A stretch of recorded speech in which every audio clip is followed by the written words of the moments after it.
Bismillahirrahmanirrahim. Assalamualaikum warahmatullahi taala wabarakatuh. Alhamdulillahirabbil alamin wassalatu wassalamu ala asyrafil anbiya'i wal mursalin wa ala alihi wa sahbihi wa barik wasallim ajmain. Alhamdulillah bertemu kita sekali lagi bersama-sama dengan saya Aizat Ismail di segmen 30 minit bersama Coach Isaac di Facebook page Hartanah dan Anda. Okay, hari ini merupakan hari Khamis, 3 hari bulan Jun 2021. Hari yang ketiga sebenarnya tuan-tuan dan puan, kita berada dalam fasa lockdown PKP 3.0. Hari ini sebenarnya saya tidak berseorangan. Seperti mana yang saya dah war-warkan semalam, saya ada sahabat saya, seorang real estate negotiator yang berpengalaman luas, yang memang menjadi idola.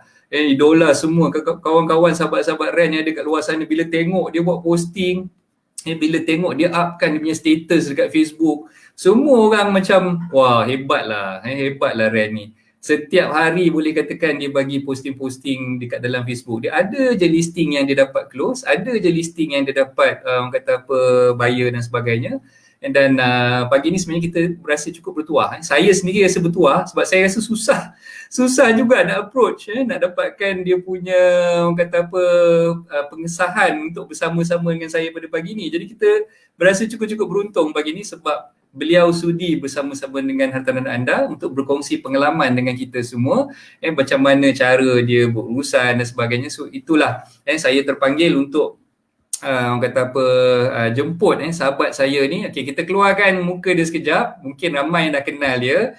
Inilah dia sahabat saya, Ren Haslinda. Khabar Lin? Baik, terima kasih. Alhamdulillah. Isaac, Coach Isaac? Sihat. Alhamdulillah sihat. Okey, ada kat rumah lah ni.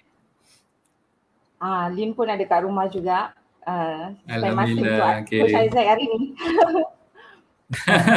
Terima kasih banyak-banyak Lin sebab sudi bersama-sama dengan Hartanah dan Anda. Lama dah sebenarnya kita cuba untuk bawa Lin untuk diskusi, bersembang-sembang santai bersama-sama dengan saya. Dan dalam masa yang sama, insya-Allah dengan adanya sesi macam ni yang kita dapat dengar sendiri pengalaman Lin sebagai seorang Ren daripada awal-awal dulu Lin join industri hartanah ni sampailah ke sekarang. Ramai sebenarnya mengidolakan Lin ni. Kalau kita tanya kawan-kawan sahabat-sahabat Ren yang lain, kebanyakannya semua cakap Lin ni hebat lah.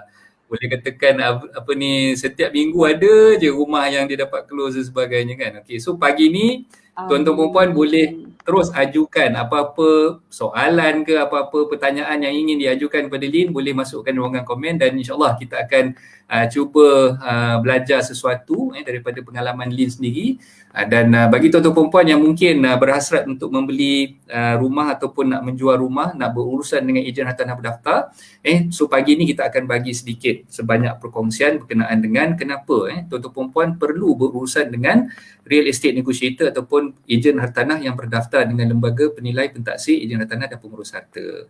Okey, jadi kalau kita nak bersembang ni, kalau kita tak kenal ataupun tak betul-betul orang kata apa mengenali orang yang kita nak tanyakan soalan dan sebagainya pun tak cantik juga kan. Jadi saya nak jemputlah sahabat saya Puan Haslinda ni untuk menceritakan sedikit latar belakang beliau, memperkenalkan diri beliau lah. Okey, silakan Lin.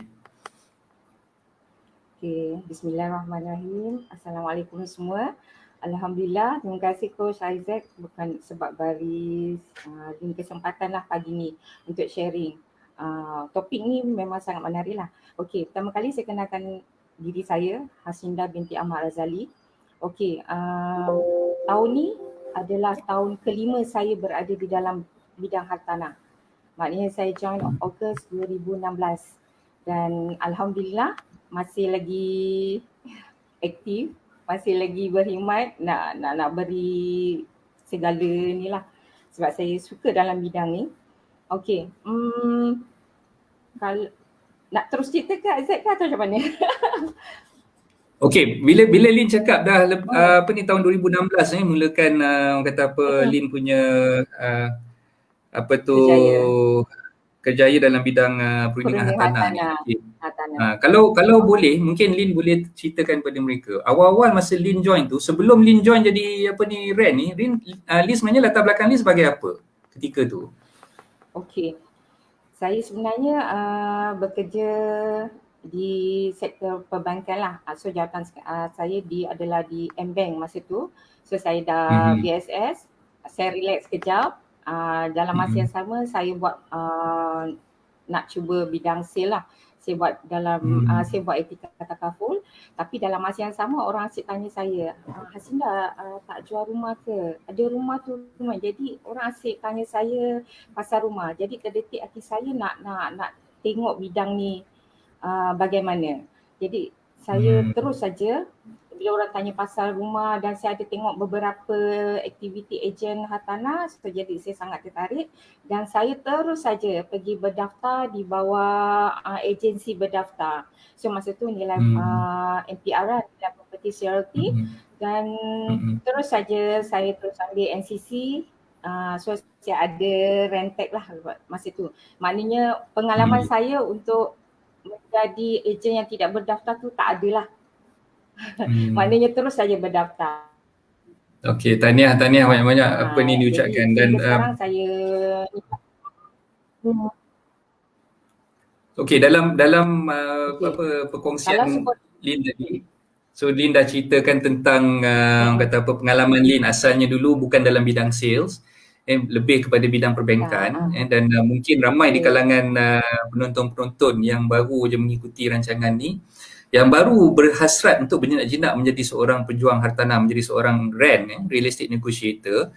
Okay, mungkin diorang tertanya-tanya sebenarnya nak jadi real estate negotiator ni, adakah benda tu satu perkara yang susah dan apa sebenarnya kelayakan yang perlu diorang ada? Cukup ke sekadar ada sijil SPM saja, dan apa yang mereka perlu lakukan sebelum mereka boleh kata apa mendapatkan rentek tu? So mungkin Lin boleh kongsikan sikit. Okey, secara jujurnya, ini saya cerita dari pengalaman saya lah. Saya hanya macam belajar dekatnya Universiti UiTM saja. Lepas tu saya masuk dalam bidang hartanah ni macam zero knowledge lah sebenarnya. Tapi saya nampak dia buat kerja dekat dalam FB kan, dia asyik keluar je semua, saya tengok dan teliti. So saya berminat dan saya terus join agensi tu. Dalam masa yang sama saya belajar dan ikuti apa yang agensi ajar. Maknanya mana ilmu tentang hartanah ni kita memang kena belajar, maknanya kena ada senjata. Selepas tu bila kita dah ada benda tu, just buat dan terus saja. Macam saya ikut macam apa modal kita sebagai seorang hartanah, iklan rumah aja. So jadi kita iklan rumah tu, jadi dalam masa yang sama orang akan call. Dalam masa yang sama kita perkenalkan diri kita dekat media sosial, kita ni siapa.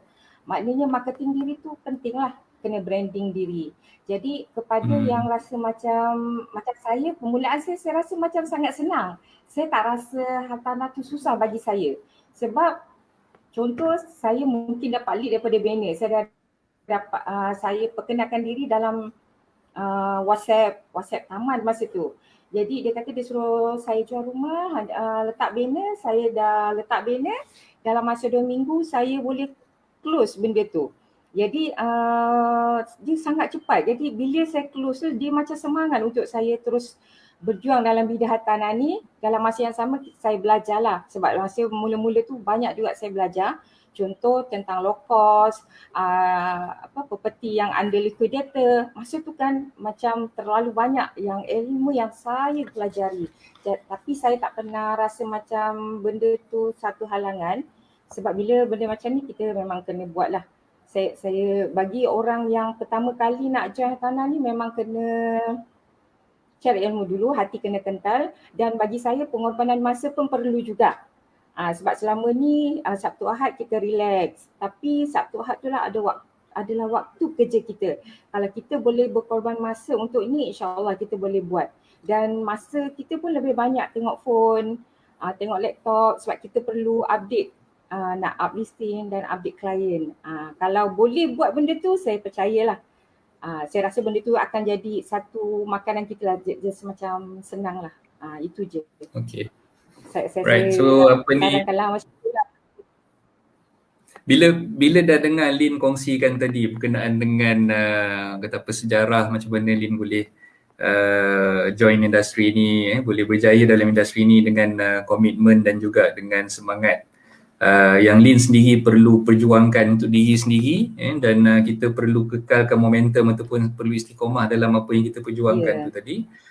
So itu Betul. sebenarnya intipati dalam apa saja perkara yang kita buat dalam apa pun pekerjaan yang kita lakukan. So tuan-tuan perempuan, saya rasakan be it you nak jadi seorang ejen takaful ke, you nak buat bisnes unit trust ke, you nak buat bisnes co-way ke, so apa-apa bisnes yang kita lakukan sebenarnya, yang penting, yang paling utama sekali adalah istiqamah. Kita kena kekalkan momentum, kita kena tak boleh hilang fokus, kita tak boleh nak buat perkara tersebut rasa-rasa nak buat, kita cuba-cuba nak buat, tak boleh macam tu. Kalau kita dah decide kita nak buat satu perkara, kita kena buat bersungguh-sungguh lah tuan-tuan puan.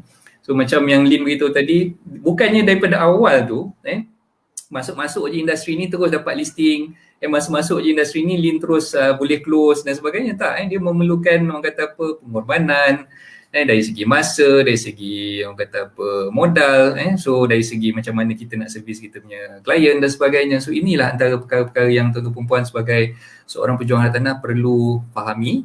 Dan jangan sekali-kali kita dah join industri hartanah ni tengok Lin buat macam senang je, kita pun rasa macam tu juga kan. Kita tak tahu jerit payahnya macam mana dia nak sampai ke tahap yang macam sekarang ni kan.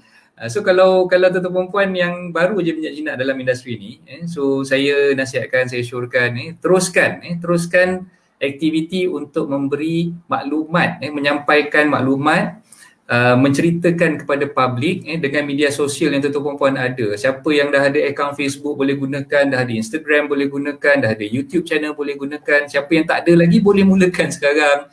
Itu je cara-cara yang kita boleh dalam tempoh PKP ni, sepanjang tempoh PKP lockdown kita tak boleh nak keluar.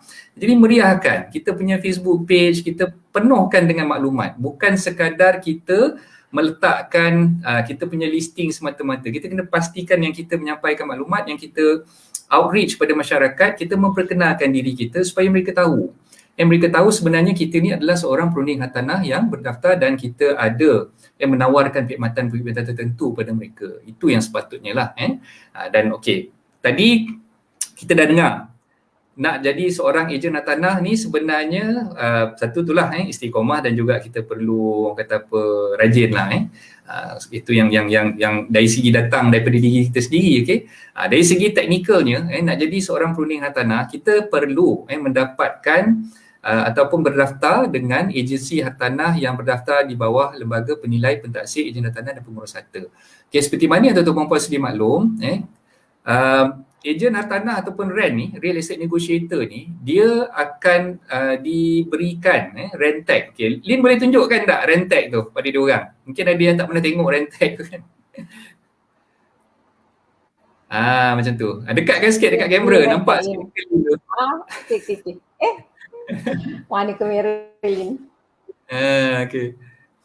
Nampak? So boleh nampak okey, yang Lin pegang tu itulah dia RENTAG. Okey, so kalau tuan-tuan perempuan tengok, semua perunding hartanah yang berdaftar sebenarnya mesti mendapat RENTAG yang dikeluarkan oleh Lembaga Penilai Pentaksir Ejen Hartanah dan Pengurus Harta, ataupun kita senang istilah ni kita panggil board lah, yang dikeluarkan oleh board. Okay. So bila kita nak berurusan dengan ejen hartanah, kita kena pastikan yang ejen hartanah tu membawa bersama RENTAG untuk ditunjukkan kepada kita sebelum kita menjalankan apa-apa urusan dengan dia. Okay, dekat dalam RENTAG tu dia ada tertera nama siapa ejen hartanah tersebut, ada nombor RENTAG dia, nombor REN dia kat situ, dan juga nama agensi dia. So dekat bahagian kiri tu tuan-tuan perempuan nampak ada logo. Itulah logo board Lembaga Penilai Pentaksir Ejen Hartanah dan Pengurus Harta kat atas tu, dan kat bahagian bawah tu tuan-tuan perempuan akan nampak ada barcode. Barcode tu sebenarnya tuan-tuan perempuan boleh scan barcode tersebut, dan tuan-tuan perempuan boleh dapati maklumat yang berkaitan dengan REN tersebut ada dinyatakan di dalam website. Website tu website apa? Website Lembaga Penilai Pentaksir Ejen Hartanah dan Pengurus Harta. So kita boleh tengok maklumat berkenaan ejen tersebut di dalam website, dan kita boleh tentu sahkan berdasarkan kepada maklumat yang kita dah check di website tadi tu untuk memastikan bahawa ejen tersebut ataupun REN tersebut berdaftar dengan lembaga. Bila dia dah berdaftar, barulah kita boleh meneruskan kita punya urusan transaksi jual beli hartanah dengan ejen tersebut lah. Kalau datang-datang aja dia tu cakap dia ni adalah ejen hartanah tapi dia tak berjaya ataupun tak boleh menunjukkan RENTAG dia kepada kita, itu mesti ada something wrong somewhere kat situ lah. Sepatutnya tuan-tuan perempuan kena berhati-hati dan pastikan bila nak berurusan dengan ejen ni mesti daftarkan apa mesti kita gunakan khidmat ejen yang berdaftar dengan lembaga. Itu yang saranan saya daripada sejak dulu lagi lah. Bila nak berurusan dengan ejen ni, saya nak minta tuan-tuan perempuan pastikan dulu berdaftar dengan lembaga. Itu yang apa ni langkah yang sewajarnya yang tuan-tuan perempuan buat. Okey, itu yang pertama. Yang kedua tuan-tuan perempuan, bila kita nak berurusan dengan ejen hartanah ni, kita kena pastikan juga bahawa ejen hartanah tersebut kata apa mempunyai lesen yang sah. Okey, tadi kita tengok rentek. Rentek ni bila ditunjukkan rentek ni sebenarnya ada tempoh sah dia. Ada tempoh sah dia. Kalau tak silap saya setahun Lin untuk satu tempoh tu. Ya, setahun. Betul. Okey, so maksudnya dalam tempoh setahun, bila habis tempoh tu dia kena renew balik. Dia kena renew balik dan dia kena attend. Apa yang dipanggil kursus tu je untuk renew tu? CDP. Kursus tu dipanggil CDP. So dia kena renew dia punya rentek tu, dan biasanya kalau misal kata rent tu masih lagi dalam tempoh sah, bila dia dah renew dia punya rentek dan sebagainya, insya-Allah bila kita check dekat website board tadi tu, dekat website lembaga tadi tu, nama dia masih lagi ada di situ dan lesen dia tu masih sah lah. So itu perkara kedua yang tuan-tuan perlu check. Ada juga kadang-kadang bila dah dapat rentek tu, mungkin rentek tu dapat 5-6 tahun yang lepas, dia tak pernah renew. Dia pakai rentek yang sama 5 tahun. Kadang-kadang dia ambil kesempatan, dia gunakan rentek lama dia tu untuk dia menjalankan bisnes yang tak sah lah. Itu pun ada juga. Saya ada juga dengar perkara-perkara yang tak sewajarnya macam tu lah. Jadi tuan-tuan perlu pastikan kita check di laman web Lembaga Penilaian Pentaksir Ejen Hartanah untuk pastikan yang rent tersebut adalah berdaftar dan lesen dia masih sah diperlakukan. Itu yang kita syorkan dulu puan lah. Okey Lin, satu persoalan yang bermain di fikiran kebanyakan bakal-bakal pembeli ataupun penjual rumah ni lah. Bila kita nak berurusan dengan ejen hartanah, sebagai seorang pembeli, sebenarnya pembeli ni dia perlu tak membayar ataupun memberikan komisen kepada ejen tersebut, ataupun mungkin yang perlu menanggung komisen ni hanyalah pihak penjual saja. So mungkin Lin boleh explain sikit tentang benda tu. Okey, ramai pembeli dia rasa macam takut bila dia nak guna ejen ni sebab dia ingat dia akan buat pembayaran kepada ejen. Sebenarnya tidak. Kita punya pembayaran adalah daripada pihak owner yang akan bayar pada kita. Jadi macam selalunya pembeli akan bayar earnest deposit lah sebanyak 3.18% yang akan dimasukkan di dalam akaun klien di syarikat agensi lah. Jadi kat situ pembeli tak perlu risau. Jadi tapi kita tetap bantu sebab owner dah beri kita tugas untuk kita membantu para pembeli untuk penjualan rumah diorang lah. Jadi pembeli tak ada kos dekat situ. Itu je lah. Kos yang ada pun hanya untuk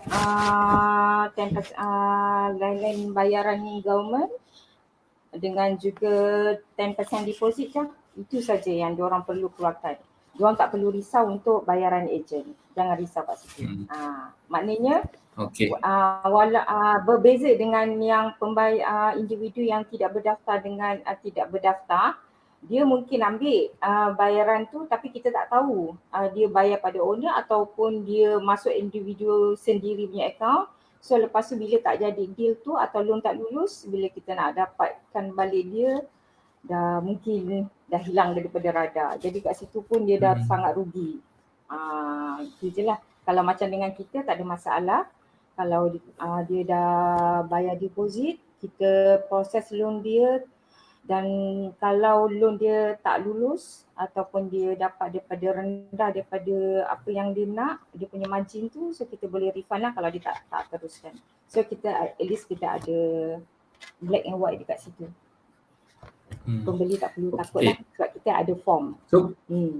So maknanya dari segi pembelian rumah daripada ejen hartanah berdaftar, tuan-tuan perempuan sebagai pembeli tak perlu pun menanggung komisen ataupun kos untuk melantik ejen tersebut menguruskan urusan jual beli dengan penjual. So tuan-tuan perempuan jangan salah faham di situ sebab ada uh, kesalahfahaman di kalangan bakal-bakal pembeli. Dia ingat bila nak berurusan dengan ejen ni dia kena tanggung bayar referral ke, ada bayar komisen ejen dan sebagainya. Sebenarnya yang ditanggung kos untuk komisen ejen dan sebagainya terletak kepada penjual. So pembeli tak payah nak risau. Pembeli hanya boleh orang kata apa menggunakan khidmat perunding hartanah ni untuk memudahkan urusan dia lah. So bila kita nak beli rumah, ada di kalangan kita yang mungkin tak pernah langsung beli rumah, terutamanya mereka yang baru bekerja, yang baru orang kata apa nak cari-cari rumah untuk kali pertama dan sebagainya. So kita tak ada pengalaman dan kita tak tahu selok-belok macam mana nak berurusan dengan penjual secara terus, secara direct. Jadi apalah salahnya kalau kita gunakan khidmat perunding hartanah, sebab perunding hartanah ni tugasan dia memang untuk memudahkan proses pembelian rumah kita dan juga penjual tadi tu. Dan jangan risau, kita tak perlu nak bayar apa-apa referral ataupun commission, ada service fee dan sebagainya kepada ejen hartanah ni. Dan semua tu contoh macam katalah tuan-tuan perempuan nak beli rumah yang berharga RM500,000. 500,000 macam yang Lin dah sebutkan tadi, kita hanya perlu sediakan 3.18%. 3%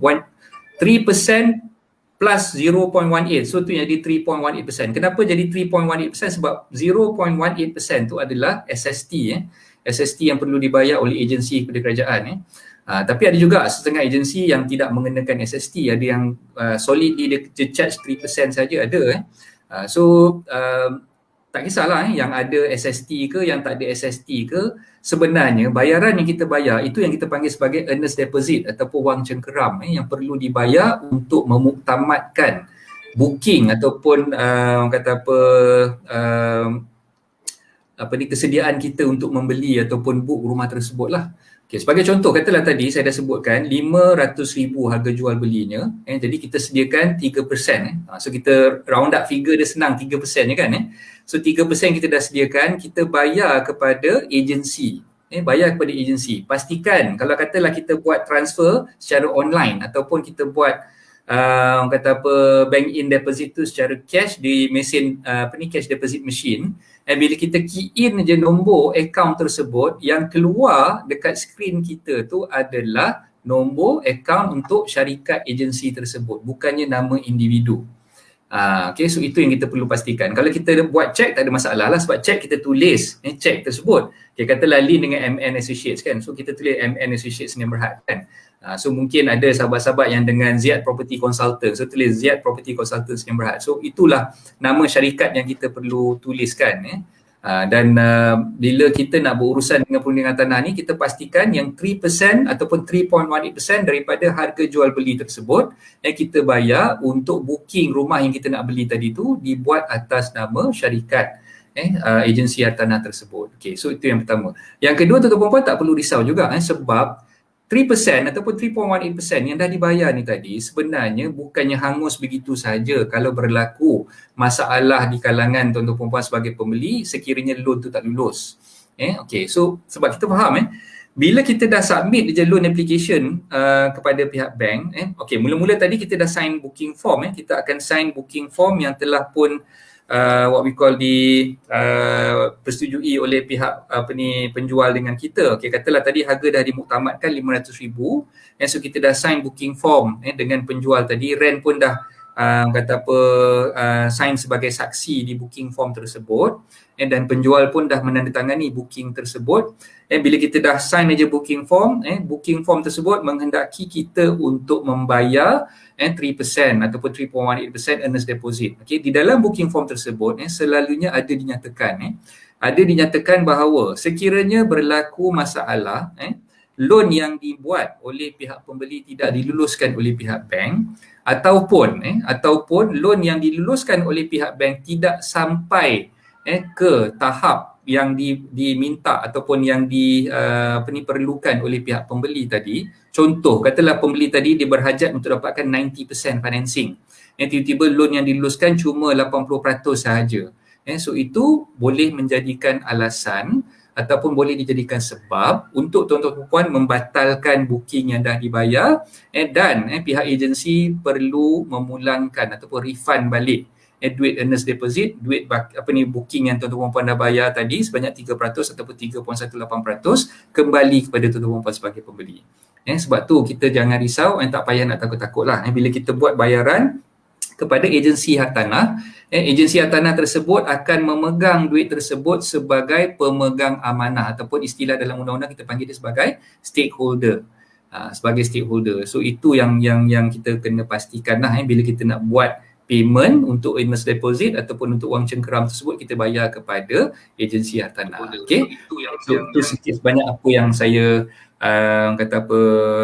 suka mengingatkan pada tuan-tuan puan semua lah. Okay. Kembali kepada kita punya guest speaker pagi ni.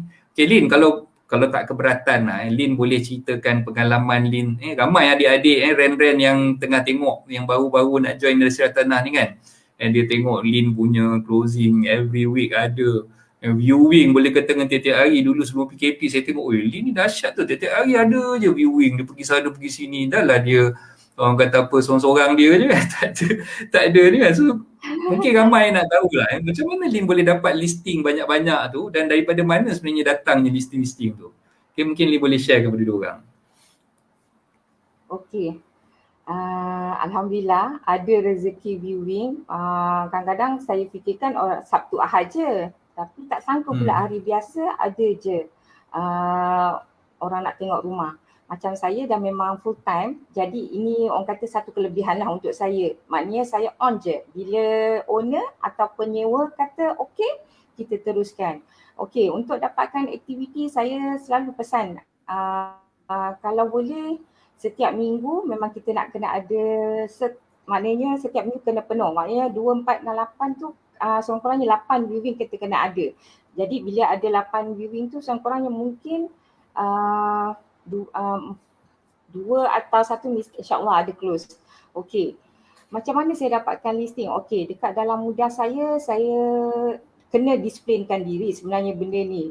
Setiap hari saya akan pastikan saya akan up listing. Paling saya ni tak adalah nak rajin sangat nak up listing. Kadang masa pun terlalu kekang sangat. Jadi sekurang-kurangnya 1 listing nak kena up. Jadi listing ni kalau saya sekarang masa permulaan saya suka cari jugalah owner untuk up listing. Tapi bila saya masuk tahun kelima ni saya lebih suka pada KOA. Maknanya dalam listing group tu ada gambar, ada detail, saya terus saja up.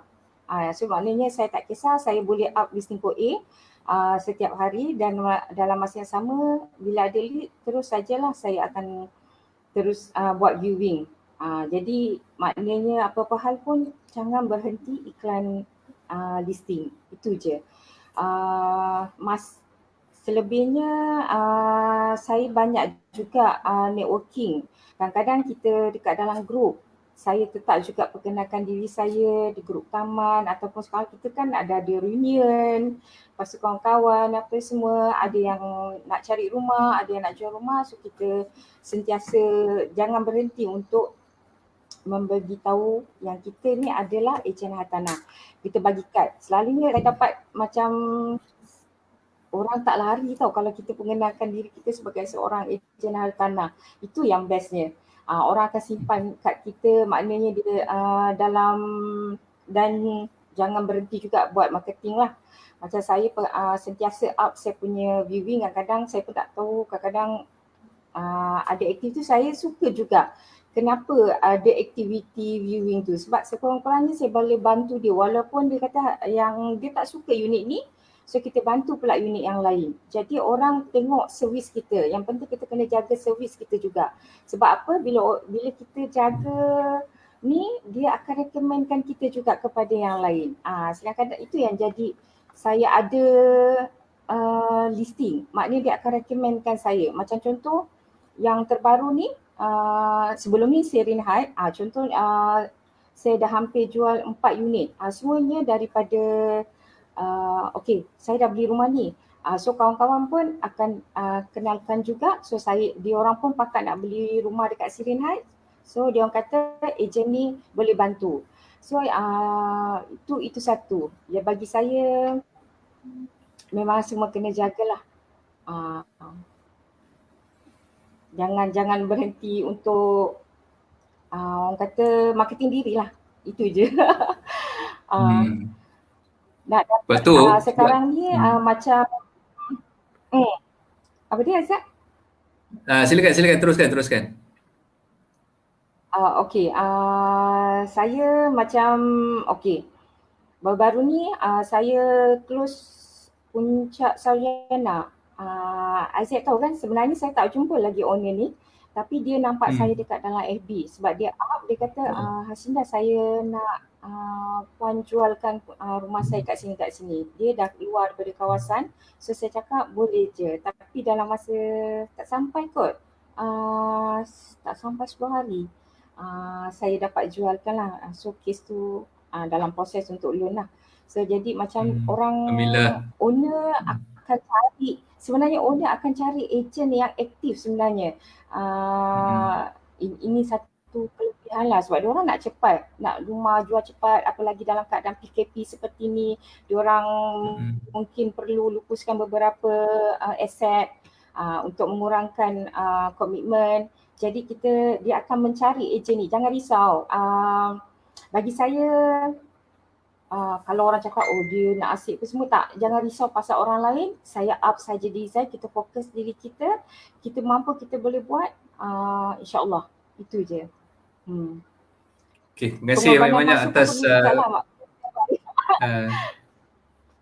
Betul. Saya setuju apa yang Lin kabarkan tadi tu. Sebenarnya adik-adik yang baru nak join industri hartanah ni, dengarlah cakap orang lama, orang yang dah berpengalaman macam Lin ni, apa yang dia dah biasa buat, supaya bila kita join dalam industri ni sebenarnya, yang penting, yang utama sekali, kita kena buang sifat complacent ataupun sifat rasa selesa.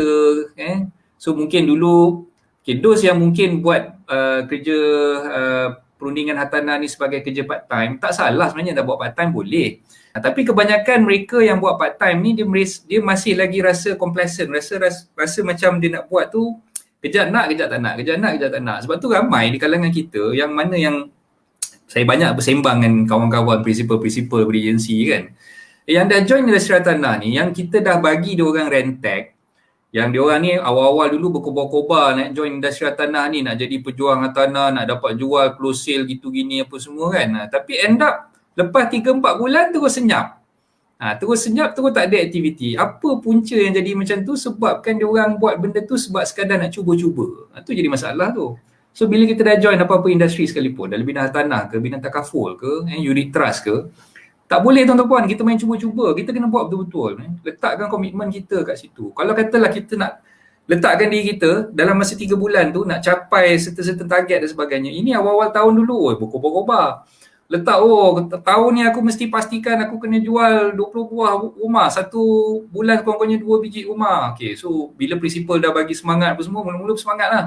Kan? Lepas tu masuk bulan pertama tak ada sale. Bulan kedua tak ada sale. Bulan ketiga tak ada sale. Lepas tu terus senyap. Terus hilang, MIA, missing in action kan. So banyak yang jadi macam tu. Sebab apa? Mereka tidak ada semangat yang jitu, yang kuat, dan dalam masa yang sama mereka merasakan bahawa bila nak buat perkara macam yang Lina beritahu tadi tu, mereka tak ada semangat untuk buat benda tu sebab mereka tak dapat close dalam tempoh yang mereka sendiri tetapkan tadi. Dan selepas daripada tu terus jadi macam malas lah aku nak buat benda ni, penat lah aku buat benda ni kan, orang lain mungkin ni bukan rezeki aku lah, orang lain punya rezeki kot. So dah fikir macam tu. Sebenarnya tak boleh tuan-tuan puan. So walaupun kita buat dalam bidang hartanah ni secara part time, teruskan usaha tu. Sebab rezeki Allah ni, ingat Tuhan yang bagi rezeki, Allah yang bagi rezeki, bukannya manusia yang bagi rezeki. Tuhan nak tengok sejauh mana kita committed dalam kerja yang kita buat. Macam saya tu saya cakap lah, ramai lah di kalangan adik-adik yang join industri hartanah ni, yang pergi ke seminar yang saya anjurkan, yang dengar saya punya talk secara online dan sebagainya. So mereka ni bagi saya lah, anda tidak berada di bidang yang salah. Anda join industri hartanah ni, ini antara industri yang boleh anda orang kata ceburi untuk mendapatkan income infinity. So kejap lagi kita tanya Lin berapa income dia. Okay, so sebenarnya tuan-tuan perempuan tak berada dalam bidang yang salah. Tuan-tuan perempuan berada dalam bidang yang betul. Cuma cara macam mana tuan-tuan perempuan melaksanakan kerja tersebut itu yang salah. Okay, jangan salahkan orang lain, jangan salahkan prinsipal ke, jangan salahkan agensi ke, jangan salahkan buyer tak beli dengan kita ke, jangan salahkan vendor tak bagi listing kat kita ke. Sebenarnya itu adalah salah kita. Sebab kita tidak tampil ke depan, tidak berjumpa dengan orang lain untuk memberitahu orang lain siapa kita sebenarnya, apa servis yang kita boleh tawarkan kepada mereka. Kan? Macam mana kita boleh membantu mereka, itu yang paling mustahak. So, banyak kali berbuih dalam mulut saya daripada tahun lepas lagi, masa mula-mula saya buat strategi tarik leads dulu, seminar-seminar yang saya anjurkan, tuan-tuan perempuan buatlah sampai orang nampak, sampai orang kenal, sampai orang suka, sampai orang percaya pada kita. Biarlah kita buat suatu perkara tu biar sampai orang sky dengan kita. Apa tu sky? Suka, kenal dan juga yakin dengan kita. Kalau kata kita buat setakat mana yang kita buat tu, angat-angat tai ayam, berhenti sekat jalan, sampai habis saja. Contoh sekarang ni, join industri hartanah, buat hartanah. Lepas tu alah, tak ada orang yang beli rumah pun, tak ada ni kan. Dah tukar pula profession, jadi benda lain pula. Dah orang yang tengok kita dekat dalam Facebook ni, kau ni sebenarnya buat apa? Kejap kau buat benda ni, kejap kau jual benda ni, apa benda kau nak jual kat aku sebenarnya ni. So orang pun jadi confused. Lama kelamaan orang pun tak membeli apa yang kita baru nak jual selepas tu, orang tak beli dengan kita. Kan? Sebab orang pun dah confused. Kau ni sebenarnya nak jual apa kan? So kalau kita committed dalam satu perkara sampai bila-bila kita tunjukkan, inilah bidang aku, inilah benda yang aku buat. Sepatutnya orang tu akan nampak usaha kita dan orang tu akan setidak-tidaknya yakin dengan kita dan percaya dengan kita, barulah dia berurusan dengan kita. Okay, so itulah saranan saya. Terima kasih banyak-banyak Lin atas perkongsian. Okay, kita tengok kejap soalan-soalan yang masuk ni Lin. Lin boleh ada masa? Alamak, kita dalam 30 minit Lin, tak apa Lin tak nampak soalan ni. Tak, maksud saya tak ada nak ke mana-mana lepas ni kan? Boleh sedia lagi kan? Boleh je. Boleh. Okay, ni ada satu soalan daripada sahabat saya ni, Tuan Nazrul Azmi. Okay, kalau new agent tumpang rentek bos, boleh ke coach? So ini mungkin Lin boleh tolong bagilah senario sekarang ni macam mana. Kebanyakan agensi-agensi hartanah ni, yalah, kita faham ramai yang nak join jadi agent, ramai yang nak join jadi rent. Tapi diorang ni tak cukup kuota sebab satu prinsipal boleh ada 50 orang rent saja kan. So macam mana pendapat Lin kat situ? Okey, ada ejen yang macam kadang-kadang bila kita nak iklan dalam FB apa semua, kalau boleh perlukan rent tag. Okey, macam saya, rent saya bila saya ada anak buah baru, dia baru masuk, so bila dia nak up, dia perlukan rent. Jadi dia boleh guna rent bos, maknanya rent saya lah untuk gunakan benda tu. Maknanya, tapi yang penting dia mestilah berdaftar dengan agensi macam saya MN Associate, so dia memang kena berdaftar jadi ahli ejen di bawah MN Associate. Jadi tapi bila iklan tu dia boleh guna rent tag saya, tak ada masalah. Asalkan rent tag saya tu memang renew dan aktif lah, tak ada masalah. Itu je. Okay. So dari segi yang leader kita lah, kita guna leader kita lah. Ya. Sebab saya faham yang orang lain punya tak boleh. Sebab dilema di kalangan prinsipal lah, REA dan sebagainya, banyak yang bercerita tentang masalah yang diorang hadapi sekarang ni. Ramai yang nak jadi rent, ramai yang konon-kononnya nak jadi pejuang hartanah yang betul-betul nak join industri ni, dan nampak bersemangat pada awalnya, tapi bila dah join, bila dah datang kelas, bila dah masuk dalam sebulan yang pertama tu nampak okey lagi, masuk bulan kedua banyak yang dah terkorban. So tu yang kadang-kadang prinsipal ni mengeluh, bercerita dengan saya, oi tak boleh budak-budak ni, bila kita bagi sampai masa diorang ni rasa tak boleh nak buat benda tu, diorang left macam tu je kan, left group.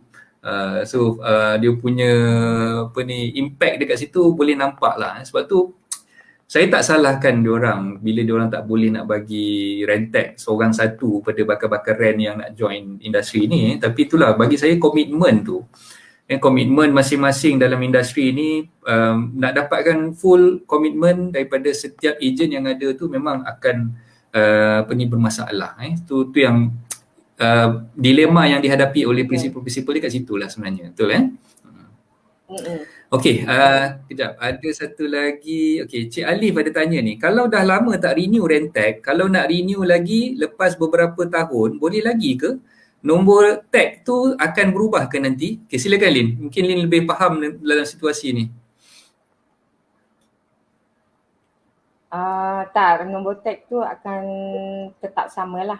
Yang tapi sebaiknya memang setiap tahun kena renew lah, sebab tag tu dia akan keluar nombor dekatnya kita punya tag ni akan keluar tahun. Jadi macam sebaiknya ni lah, sebab orang akan tengok tag kita, so dia tengok kita tidak renew, so dia ingat kita bukan berdaftar lagi lah dengan LPPH. So jadi sebaiknya kena renew setiap tahun. Tak banyak, RM200 rasanya. Sebaiknya lah. Jadi kita nak buat kalau boleh biar sah lah. Itu je. Selalunya kalaupun kita terlupa, admin akan remindkan kita untuk kita renew. Dia akan keluarkan semua dan macam tahun lepas dia akan keluarkan nama kita terus pergi sekali ramai-ramai untuk renew. 1 hari saja untuk kita hadiri kos tu. Itu je. Nombor Rentag tak berubah, masih lagi hak kita lah, insyaAllah.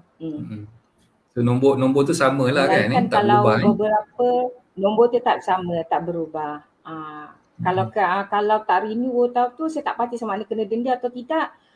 Saya rasa mungkin yang saya tak dapat nak jawab sangat lah. Sebab setiap tahun saya memang sentiasa renew lah. Itu je. Nombor tetap sama. Kita boleh renew. Kan sebab macam contoh, ada anak buah saya, dia dah berhenti daripada agensi ni, lepas tu dia tak aktif, tak renew, dan bila dia masuk agensi baru, nombor dia tetap ada lah. So dia rasanya dia tak kena denda. Dia terus bayar saja. Itu je. Tak ada masalah. Okay.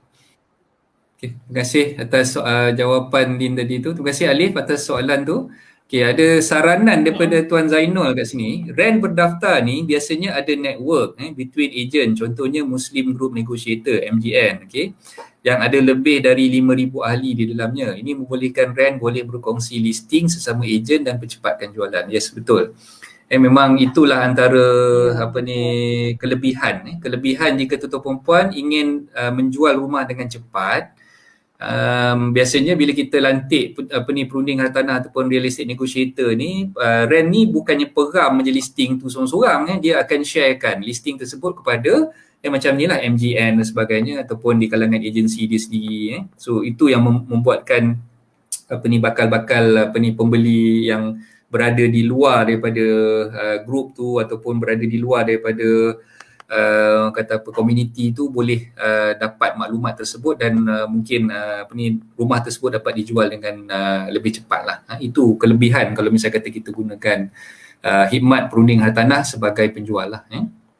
Okey, kita keluarkan sekejap Mas punya betul macam saya daftar bawah company guna yang bos dulu sementara nak hadiri kursus MCO lah terbantut kejap. Okey. Itulah macam yang Mas beritahu ni tadi. So those yang mungkin ada kekangan nak dapatkan Rentag dalam masa terdekat ni mungkin tak boleh nak hadiri NCC dan sebagainya. Dan belum lagi orang kata ada kemampuan sebab nak attend NCC. Okey, those yang belum lagi tahu dia punya prosedur macam mana nak mendapatkan Rentag tu. Pertama sekali tuan perempuan sekurang-kurangnya kena berumur 18 tahun dan ke atas. Okey, itu yang pertama. Yang kedua, tuan-tuan perempuan perlu menghadiri kursus yang dipanggil sebagai Negotiator Certification Course ataupun NCC, Negotiator Certification Course. Okay? So NCC course ni dianjurkan oleh pihak lembaga lah, oleh board, yang mana sijilnya akan dikeluarkan oleh pihak lembaga, lembaga penilai pentaksir ejen hartanah dan pengurus harta. Okay, dan penganjur-penganjurnya ataupun siapa yang menganjurkan program NCC tersebut, ada banyak sebenarnya, antaranya MIEA, Malaysian Institute of Estate Agent, ada juga MIPFM, ada juga PEHM, Persatuan Perunding Hartanah Muslim, ada juga Excel Academy, banyaklah Good Institute.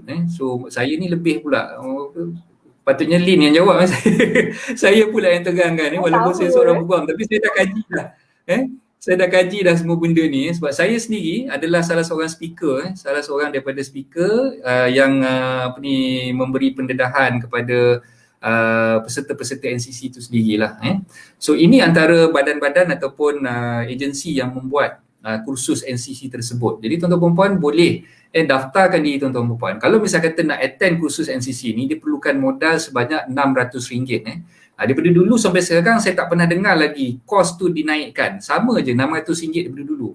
Masa Lin buat NCC dulu RM600 kan Lin? Ya, sama, 600 juga. Sama je sampai sekarang masih lagi 600. Jadi those yang nak jadi rent, nak dapatkan Rentec, bila dah cukup duit, dah cukup duit 600 tadi, daftarkanlah diri tuan-tuan perempuan untuk masuk ke kursus NCC ni. Dah dapat je sijil NCC. Okey, kursus NCC ni 2 hari je. Biasa dia buat hari Sabtu dan juga hari Ahad. Dan sekarang ni pula ada yang buat orang kata apa secara online. Saya tak pasti dalam tempoh MCO sekarang ni ada ke tidak, tapi beberapa bulan yang lepas ada dijalankan secara online. So kita boleh duduk kat rumah, kita boleh tengok je orang kata apa speaker bercakap kat depan laptop ataupun phone kita boleh attend secara online saja. Tapi kursus secara online tu biasanya dia buat sepanjang minggu lah, dia buat dalam tempoh 5 hari kalau tak silap saya. Cuma yang secara online ni sekarang ni saya rasa dah dihentikan sementara lah. Sepanjang tempoh lockdown ni memang tak ada. Setakat yang saya tahu memang tak ada. Okay, dan mungkinlah selepas habis MCO ni tuan-tuan perempuan boleh tengok website lembaga ataupun website MIA, website PEHAM dan sebagainya. PEHAM, PEHAM tu. So boleh dapatkan maklumat, informasi berkenaan dengan NCC course yang dianjurkan oleh mereka. So boleh attend NCC course, lepas attend NCC course dapat sijil. Sijil tu tuan-tuan perempuan boleh daftar diri tuan-tuan perempuan dengan mana-mana agensi hartanah yang berdaftar dengan Lembaga Penilai Pentaksir Ejen Hartanah dan Pengurus Harta. Dan bila dah daftarkan diri tuan-tuan perempuan dengan agensi tersebut akan pastikan yang tuan-tuan perempuan akan dapat Rentec daripada lembaga lah. So itu dia punya flow, macam mana tuan-tuan perempuan boleh menjadi seorang pejuang hartanah ataupun menjadi seorang real estate negotiator. Okey, ada lagi yang okey, Alif ada tanya ni, Puan pernah stop aktiviti tak atas sebab-sebab tertentu? Macam pengalaman Puan, apa yang boleh buatkan Puan terus istiqamah? So mungkin Lin boleh tolong jawabkan Lin? Saya tak ada kena erti stop aktiviti. Dari 2016 sampai sekarang saya sentiasa aktif, insya-Allah. Apa yang menyebabkan saya istiqamah? Okey, sebab pertama kena niat lah. Maknanya kita kena, sebab apa kita nak bantu orang. Rumah tu syurgaku. Jadi bagi saya ini adalah satu amal jariah kita lah dekat dalam bidang hartanah ni. Jadi saya akan bantu untuk orang dapatkan rumah, ada orang yang perlu jual rumah, so kita bantu. Jadi itu yang menyebabkan saya rasa macam suka, dan saya memang sangat suka dengan kerjaya hartanah ni sebab saya dapat berjumpa dengan semua orang. Saya memang maknanya kita jumpa orang, kita bantu dia. Lepas tu saya pun jenis yang suka berjalan jugalah. Jadi macam hari ni, macam saya memang saya tinggal di area, oleh kerana PKP ni mungkin kawasan kita agak terhad, tapi paling jauh saya pernah close sampai Rawang, bandar Bukit Sentosa, Sungai Buaya, dan untuk Negeri Sembilan pula saya pernah sampai ke Seremban, Nilai dan Mantin. Jadi saya memang suka memandu, saya memang suka drive, jadi saya suka nak jumpa orang. Dalam masa yang sama kita memberi khidmat lah. Anggap kalau kita yang seperti kita tahu kerja pun satu ibadah, so saya sangat suka lah. So far saya tak pernah lagi stop aktiviti. Itu je lah. Okay. Seronok. Terima kasih. Terima kasih Lin. Okay, terima kasih Alif atas soalan tadi. Okay, Muaz ada tanya ni pula, apa tips Kak Lin dapatkan klien buyer for listing above 1 million? Ada tips tertentu ke? Ada petua-petua ke? Tips. Okey. Kalau saya sebenarnya saya bukan ejen yang million sangat ya. Tapi saya pernah juga close million. yang paling best saya close 1.6 cash buyer. Yang itu saya dapat daripada banner sebenarnya. Nak kata tips, oleh kerana dia call saya, ini saya cerita yang paling best sekali lah, saya boleh dapat duit dalam masa 4 hari lah daripada cash buyer ni.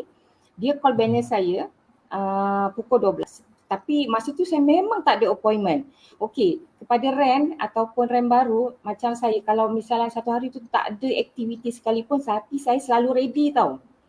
Maknanya okey, dia call saya pukul 12. Tiba-tiba dia kata, Haslinda saya nak tengok rumah ni. Boleh tak dalam masa sejam? Okey, saya kata oleh kerana properti ni 1 million, saya tidak cakap tidak. Saya cakap yes. Lepas tu dia kata okey, cuma saya cakap apa, minta maaf, saya terus panggil dia Datin. Minta maaf Datin, saya cakap kita boleh tengok luar saja. Sebab memungkinkan untuk owner datang segera untuk buka pintu lah. Saya cakap macam tu, dia kata tak apa, tak ada masalah. So saya bawa dia luar kawasan rumah sebab saya tak bagi dia lock gate tu, banglo tu. So saya tak bagi dia tutup gate tu lah. Jadi tiba-tiba dia cakap, Haslinda saya suka. Dia kata saya nak set lagi besok. So saya terus set. Memang besok tu terus dia kata dia datang bawa family dia. Terus dia suka. Sehari Jumaat tu dia terus offer dan terus buka cek. Hari Ahad tu juga dia terus sign. Sehari Isnin pergi stamping dan hari Khamis tu juga, biasa hari Khamis kita claim. So on the spot tu saya terus dapat cash yang banyak lah. Komisen yang besar lah sebab seorang kan. Jadi dekat situ Alhamdulillah. nak kata Tahniah. tips tu maknanya terima kasih. Nak kata tips tu maknanya apa yang property million ni you jangan lengahkan, itu je. Maknanya selagi boleh you buat all out, you kena buat dan jangan kata tidak. Lepas tu yang kelakarnya saya terlupa nak tanya dia, rupa-rupanya dia pangkat Datuk. So dia Datuk Ayu lah. So tapi saya suka terus maknanya nak kata tips yang lain tu, okey, lagi satu kalau boleh macam saya up iklan semua range. Maknanya 200, saya start iklan dari 300 ke atas, 300, 400, 500 sampai juta. So property juta yang saya tak pernah lagi, 5 juta ke atas tu belum ada pengalaman lagi lah. Tapi yang lain tu insyaAllah macam tu. So jangan berhenti up million juta, yang property juta, jangan takut. Kadang-kadang ada orang setengah ejen dia cakap, alah belum confident lagi. Tak, sebenarnya you kena rasa confident yang tinggi. Sebenarnya benda ni sama, tapi orang yang seperti ini you kena relax. Property juta ni kebanyakan buyer adalah dia dah pengalaman untuk membeli hartanah. So kita just relax, kita layan apa yang dia nak, itu je. Jangan terlalu tanya macam kelayakan apa, kadang-kadang dia orang tak suka. Dari segi deposit apa semua jangan tanya dulu. Untuk yang property million ni kita layan dulu. Memang saya itu tips lah untuk yang million punya. Okay. Terima kasih apa ni Muaz atas soalan tadi. Terima kasih Lin atas sharing tu. Okey, ada Tuan Isyamuddin ada tanya ni, apa aktiviti rent masa MCO ni? So mungkin Lin boleh sharekan dalam tempoh MCO tak boleh nak keluar ke sana ke sini ni, apa yang Lin buat kat rumah? Aktiviti waktu MCO ni nasib saya rasa 14 hari okey lagi lah kan. Tapi 14 hari tu pun macam saya pun rasa macam alamak tak best kan. Biasa kan kita keluar. Tapi ambil kesempatan dengan up listing, branding diri. Jadi bila ada lead masuk kita susunkan jadual ni selepas MCO. Macam tu. Kalau dalam masa 14 hari ni macam saya up iklan yang berhampiran dengan saya. Sebenarnya 10 meter tak boleh keluarkan. Jadi saya up tiba-tiba macam semalam contoh, puan saya nak tengok. Mungkin dia tak perlu tempuh Roblox atau apa, mungkin kita kalau kata owner okey dan tenant okey, tak apa kita benarkanlah untuk dia tengok rumah tu. Maknanya ada juga, tetap ada rezeki juga. Tapi dalam masa yang sama, oleh kerana kita masih lagi dalam pandemik COVID-19 ni, bila kita inspection, pastikan kita buat video lah. Jadi kadang-kadang saya tengok ramai juga ejen yang close viewing tanpa ni lah, maknanya dia tengok video saja. So rezeki juga tu. So aktiviti cuma kita up listing je lah, tak ada masalah. Ambil je kesempatan ruang yang ada ni, itu je. Okay. So pastikan aktiviti sentiasa jalan, jangan stop even though MCO ni kemas kini Ya. balik kita punya listing yang ada, perbanyakkan mungkin buat cold calling ke sebagainya. So itu benda-benda tu rasa-rasanya agensi masing-masing dalam kelas agensi masing-masing dah ajar. Semua kita ni nak buat ataupun tak nak buat je kan. So itulah yang saya boleh syorkan macam mana yang Lin beritahu tadi tu. Jangan terus down, jangan tak buat langsung apa-apa aktiviti, kita teruskan dengan apa yang boleh kita ni lah. Okey, Pak La ada komen kat sini. Jika belum ada rentek, boleh jadi introducer dulu. Yang penting komitmen terhadap kerja tu. Betul. Terima kasih Pak La.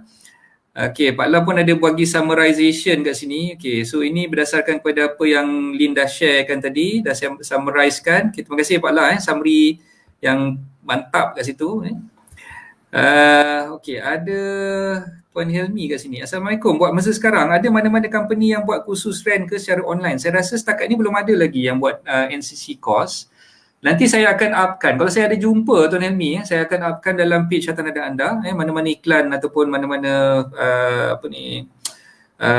syarikat ataupun badan yang buat NCC secara online dalam tempoh MCO ni. Okey, ada soalan daripada Puan Ezrina kat sini. Macam mana kita nak tahu agensi yang kita join tu memang bertauliah atau sebaliknya? Contoh, dikendaki bayar RM100 membolehkan untuk menjual rumah dalam masa 6 bulan. Jika tiada sale akan ditolak tepi, minta pandangan. Okay. Mungkin Lin boleh kongsikan sikit pengalaman Lin? Macam mana? Ya. Macam mana kita nak tahu agensi yang kita join tu memang bertauliah atau sebaliknya? Okey, contoh dikendaki bayar 100 untuk agensi tu lah ya? Ya. Dia bayar untuk join lah tu rasanya tu. Ataupun itulah mungkin RM100 untuk join. Dan maksudnya jika dia akan ditolak tepi, minta pandangan. Okey. Dia sebenarnya agensi kita boleh check lah sama ada dia dah berdaftar atau tidak dengan LPPH. Selalunya kalau dia dah berdaftar tu dia memang bertauliah. Jadi kita tak perlu risau. Okey, kalau dia kata bayar RM100 untuk jadi ejen rasanya ni kot. Okey, ada agensi yang sekarang ni ada yang offer. Dulu masa saya masuk 500, ada yang kata boleh je dulukan dulu 100, nanti dah tolak komisen, ada komisen boleh tolak. So mana-mana yang boleh menyenangkan sebab kadang-kadang kita nak meramaikan ejen. Jadi dalam masa 6 bulan tak ada sale, dia akan tolak tepi. Okey, ada agensi yang terpaksa mengambil tindakan sebegitu. Maknanya 6 bulan tu kita panggil newbies. Maknanya tengok you bergerak atau tidak. Ada agensi yang kata okey kalau you tak ada sale macam ni kita minta maaf lah terpaksa tolak dia lah. Maknanya dia tak buat agensi tu pun kadang-kadang dia sebenarnya dia ada komitmen juga. Sebab kita kena faham dia nak kena bayar ada expenses, ada bayaran tertentu untuk cover kita punya harian kan. Jadi kalau kita duduk sebab itu saya cakap, bila kita duduk di dalam sesuatu agensi, sebolehnya kita pun kena bagi komitmen pada agensi. Macam saya dulu, dulu masa saya masuk, kata saya 50% je. Ejen sekarang beruntung boleh dapat 60%. Lepas tu kalau you pergi lain-lain agensi pula, you boleh terus offer sampai 70% ke 80%. Tapi macam saya cakap terus terang, saya lalui dengan berperingkat. Maknanya saya naik jawatan pun bukannya terus jam macam tu. Saya bermula dengan 50%. Okey, agensi kata kalau nak naik ke 60% kena ada EDC sebanyak ni. Okey, saya kena buat dan saya jadi kat situ yang kita ada momentum. Sebab itu kita ada sale. Kalau you tak ada rasa nak naik sampai tahap tu, itu yang takkan agensi nak simpan kita. So saya rasa tak salah untuk agensi tu buang untuk ejen yang tidak ada sale. Tak salah pun sebenarnya. Sebab dia pun ada komitmen yang lain, so dia boleh gantikan dengan ejen yang lain. Pendapat saya memang betul lah tindakan agensi tu memang betul. Jadi kita masuk kena ada rasa komitmen lah pada agensi tu. Itu je. Okay, terima kasih banyak-banyak kepada Puan Ezrina dan terima kasih kepada Lin atas jawapan tadi tu. Okay, kalau kita nak layankan satu-satu banyak ni Lin yang bertanya ni, saya rasa macam tak sempat. Okay, tak apa, kita keluarkan sekejap yang Aki ni, Abdul Khalid Yusof ada beritahu NCC secara online tidak dibenarkan oleh bot sekarang until further notice. Okay, terima kasih Aki atas perkongsian tu tadi. Hafizul ada beritahu kat sini RM100 tu sebenarnya berbaloi untuk semua training dan support dari agensi sepanjang 6 bulan tu, tinggal kita je buat atau tak. Itulah betul juga kan. So REA nak maintain pada 50 ejen yang committed, that's why kenakan target pada newbie. Yes. So itulah antara perkara-perkara yang orang kata apa menjadi kekangan sebab kita tak boleh nak lebih exceed daripada 50 orang sebagai REA. So maksimumnya adalah 50 orang. Jadi nak pastikan 50 orang tu semua adalah committed, tu yang susah tu. Menjadi satu cabaran yang sangat-sangat mencabar bagi semua prinsipal-prinsipal agensi lah. Okay, so saya rasa cukuplah, dah sejam lebih dah ni. Kita tak sedar tu yang saya cakap tadi, sembang lebih daripada setengah jam. Dah 1 jam dah pun sebenarnya kita bersiaran secara live pada pagi ni. Okay, saya ucapkan ribuan terima kasih kepada Lin atas kesudian Lin untuk bersama-sama dengan saya pada pagi ni. Dan saya ucapkan ribuan terima kasih juga kepada sahabat-sahabat sahabat-sahabat yang bersama-sama dengan kita pada pagi ni dalam segmen 30 minit bersama saya, Aizah Ismail dan juga Lin, Puan Aslinda daripada MN Associates. Okay. Dan yang baik itu datang daripada Allah, yang kurang baik itu datang daripada kelemahan diri saya sendiri. Dan minta maaf saya terpaksa ambil masa tu perempuan lebih daripada setengah jam seperti mana yang saya dah janjikan awal-awal tadi. Dan saya ucapkan terima kasih sekali lagi pada Puan Aslinda atas kesudian Lin untuk sama-sama dengan kita pada pagi ni. Okay, insyaAllah kalau ada rezeki kita akan jumpa lagi mungkin dengan Lin ada kongsi benda-benda baru lagi ke dalam segmen-segmen yang akan datang. Jangan serik kalau boleh bila saya jemput tu nanti janganlah serik untuk sama-sama dengan kita lagi, insyaAllah. Ramai yang suka bila Lin buat sharing ni, ramai yang tunggu-tunggu yang nak tengok Lin pada pagi ni. Okay, so itu sajalah daripada saya dan terima kasih sekali lagi kepada Puan Aslinda, sahabat saya. Okay, insyaAllah kalau ada rezeki kita akan jumpa lagi di lain masa. Okay, Assalamualaikum warahmatullahi taala wabarakatuh. Bye.